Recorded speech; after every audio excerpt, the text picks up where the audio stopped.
ఎన్టీఆర్ జిల్లా కంచికచర్లలో ఉద్రిక్తత పరిస్థితులు తలెత్తాయి.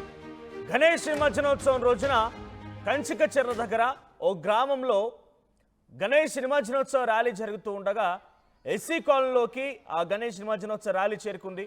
అంతలోనే ఇరు వర్గాల మధ్య అటు క్రైస్తవులు ఇటు హిందువులకు మధ్య ఒక్కసారిగా పెద్ద ఎత్తున ఉద్రిక్తత పరిస్థితి దారితీశాయి. ఈ పరిస్థితుల్లో రాళ్లు రువ్వారు క్రైస్తవులంటూ హిందూ సంఘాలు ఆగ్రహం వ్యక్తం చేస్తున్నాయి. ఈ రాళ్లు రువ్వేటువంటి ఈ తరుణంలోనే ఇద్దరు ముగ్గురు పిల్లలకి యువకులకు కూడా గాయాలయ్యాయి, తలలు పగిలిపోయాయి, ముక్కుల నుంచి రక్తం కారింది. వారంతా కూడా తీవ్రంగా గాయాలే పాలైపోయి ఆసుపత్రిలో చికిత్స పొందారు. ఒక ఉద్రిక్తత పరిస్థితి దారితీసింది. ఆ తర్వాత పోలీసులు చేరుకొని ఆ రోజు వరకు ఆ సమస్యని సద్దుమరిగించే విధంగా అక్కడి నుంచి అందరినీ తరలించే ప్రయత్నం చేశారు. ఇక మరుసటి రోజు నుంచి ఈ ఉద్రిక్తత మరింతగా పెరిగిపోయింది. హిందూ సంఘాలు కంచికచర్ల బంద్కు పిలుపునిచ్చాయి.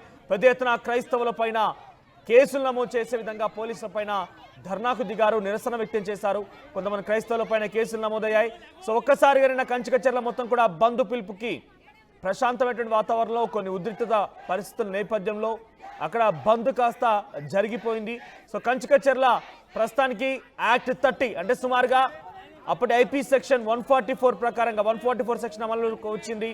ఎక్కడ ఎటువంటి అవాంఛనీయ సంఘటన జరగకుండా ఎప్పటికప్పుడు పరిస్థితిని కంట్రోల్లోకి తీసుకొస్తున్నామని చెప్పి పోలీసులు చెప్తున్నారు. ఎక్కడ ముగ్గురు కనిపించినా కూడా వారందరినీ అరెస్ట్ చేస్తామంటున్నారు. గుమికూడకూడదు, నిరసనలు వ్యక్తం చేయకూడదు, ధర్నాలు చేయకూడదు, రాస్తారోకోలు చేపట్టకూడదు. ఇటువంటి పరిస్థితుల్లో ఈ బిఎన్ఎస్ యాక్ట్ 30ని ఇంప్లిమెంట్ చేస్తూ ఎవరు కూడా బయటికి రాకుండా ఉండాలని చెప్పి పోలీసులు చెప్తున్నారు. ఎలాంటి నిరసనలకి పర్మిషన్ లేదంటున్నారు.